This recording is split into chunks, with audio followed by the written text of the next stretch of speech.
Alors, aujourd'hui, on se penche sur un cas fascinant, Akash Network. C'est un projet qui veut, ni plus ni moins, révolutionner le cloud pour l'intelligence artificielle. Mais ce qui est vraiment intéressant, c'est cette tension entre une technologie super ambitieuse, une valorisation qui a atteint des sommets et des revenus, disons, encore très modestes. Allez, c'est parti, on plonge dans ce pari complètement fou. Ok, on commence fort. Un chiffre. 1000 milliards de dollars. Oui, 1000 milliards. C'est la taille estimée du marché du cloud computing d'ici 2028. C'est juste colossal. Ça donne une bonne idée de l'opportunité, du gâteau à se partager pour celui qui arrive à bousculer un peu les géants du secteur. Alors comment expliquer Akash simplement? L'image qui revient tout le temps, et elle est parfaite, c'est l'Airbnb des GPU. Imaginez un peu, une plateforme où n'importe qui, une entreprise ou même un particulier peut mettre en location la puissance de calcul de son ordinateur qu'il n'utilise pas. C'est exactement comme louer une chambre d'amis. C'est cette idée, toute simple en apparence, qui est vraiment le cœur du réacteur d'Akash. Ok, mais pourquoi on aurait besoin de ça? Est-ce qu'il y a vraiment un problème? Eh bien oui, c'est ce que l'analyse appelle la crise de la puissance de calcul pour l'IA. En gros, le monde a une soif insatiable de puissance et ça commence à sérieusement freiner l'innovation. Ce goulot d'étranglement, il est assez simple à comprendre en fait.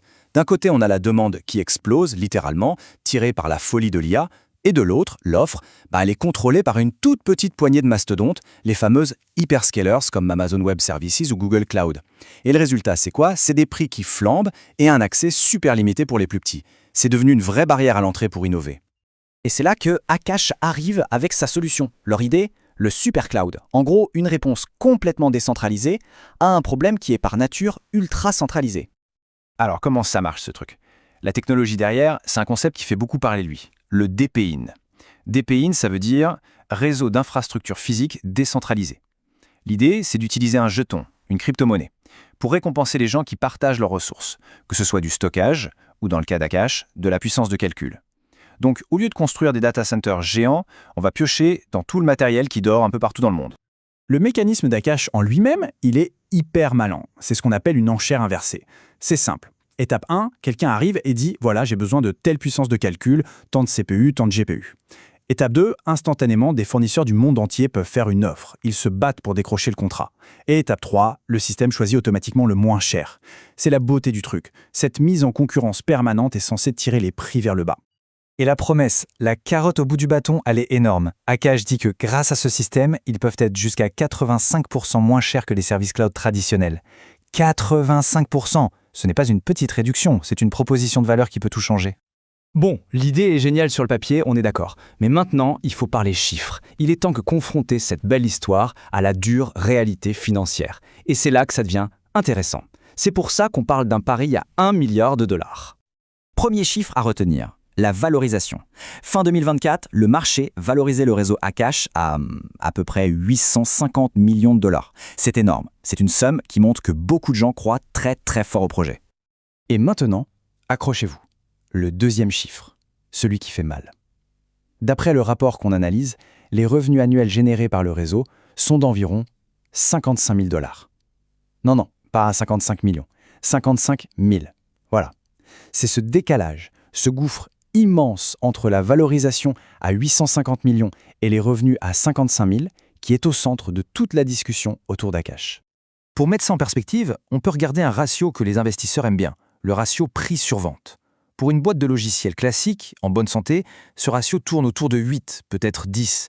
Pour Akash, il est de 15 000. 15 000. Ça veut dire une seule chose. Le marché ne paie pas pour ce qu'Akash est aujourd'hui. Il parie sur une croissance future absolument démentielle. En clair, pour que cette valorisation de quasi 1 milliard de dollars commence à avoir du sens, il faudrait que les revenus d'Akash soient multipliés par au moins 100. C'est ça, le défi. 1 fois 100. C'est l'Everest qu'ils doivent grimper. Et comme si ça ne suffisait pas, cet Everest, il ne faut pas le grimper tout seul dans son coin. Non, c'est une course dans un environnement ultra compétitif. Akash est très très loin d'être seul. Prenons un concurrent direct, Render Network. C'est intéressant, parce qu'ils n'ont pas du tout la même stratégie. Render, ils ont choisi une niche bien précise, le rendu 3D. Et ça marche pour eux, ils génèrent déjà des millions de dollars de revenus chaque année. Akash, eux, ont une approche beaucoup plus large, plus généraliste. Le potentiel est peut-être plus grand, mais pour l'instant, l'attraction commerciale, elle, reste à démontrer. Et la liste est longue, hein. Au-delà de Render, le terrain de jeu est bondé. Il y a les dinosaures, les géants du Web2, comme Amazon et Nvidia, qui ne vont pas donner leur part de marché sans se battre. Et puis il y a toute une meute de nouveaux projets d'épines, comme Flux ou IO.net, qui chassent sur les mêmes terres. La compétition est juste féroce. Mais la menace n'est pas que dehors. Le rapport pointe aussi un gros risque en interne, le modèle de financement. Regardez bien ces chiffres. Le réseau gagne 55 000 $ par an. Mais pour fonctionner et attirer des fournisseurs, la trésorerie du projet dépense 12 millions de dollars. C'est un déséquilibre énorme. En gros, le projet est très lourdement subventionné. Et ça, ce n'est évidemment pas un modèle viable sur le long terme. Alors, avec tout ça, qu'est-ce qu'on fait? Quelle est la conclusion de l'analyse? Eh bien, le verdict est assez clair, et il vient avec une liste de choses très précises à surveiller pour la suite. Le verdict final, c'est watchlist. En bon français, on dirait à mettre sous surveillance. Pour le dire simplement, l'idée est géniale, le potentiel est immense. Mais aujourd'hui, les preuves concrètes d'adoption, les revenus, ce n'est tout simplement pas encore là. Du coup, au prix actuel, le rapport considère que le pari est trop risqué pour un achat, mais qu'il faut absolument garder un œil dessus. Et ce qui est super utile, c'est que l'analyse ne s'arrête pas là. Elle donne des déclencheurs, des signaux à guetter. Par exemple, est-ce que le volume de calcul sur le réseau arrive à croître de plus de 30% chaque trimestre? Est-ce que les revenus annuels dépassent enfin le seuil symbolique du $1 million? Est-ce que leur nouvelle initiative Akash Atom va être un succès? Voilà, ce sont des choses concrètes, mesurables, qui montreraient que la machine est vraiment en train de démarrer.